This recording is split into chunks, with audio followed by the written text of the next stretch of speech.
trên đồng chỉ trên non chính cánh gió tan sương mù trong bầu trời trong tim tôi vừa mong in trên Việt Nam.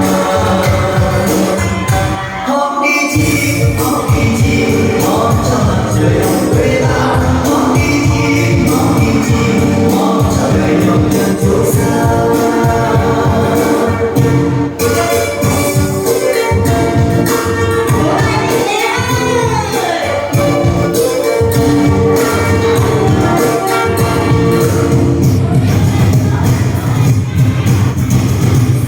Hoa cúc vàng trên sân anh xinh như bóng với em ngày nào, hoa nắng màu trên quê em anh xinh như bóng em ngày dài.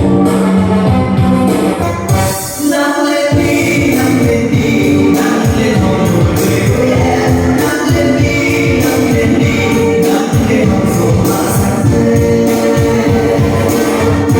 Hoa tim người hoa yêu thương hoa thơm ngát thế gian đêm buồn, hoa trên đời hoa trên môi tôi yêu mong anh hoa Việt Nam.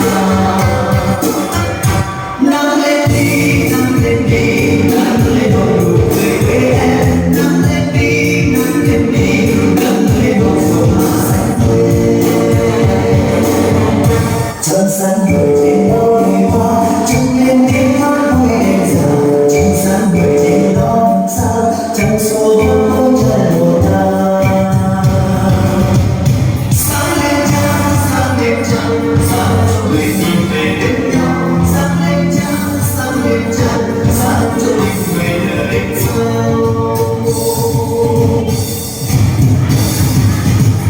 Chẳng muốn đời chẳng đem ôm ấp cho một người, chẳng thay mình chẳng thấy vui tôi thương có anh trong Việt Nam. Sáng lên trăng sáng cho người tìm về bên nhau, sáng lên trăng sáng cho tình người ở đến sau.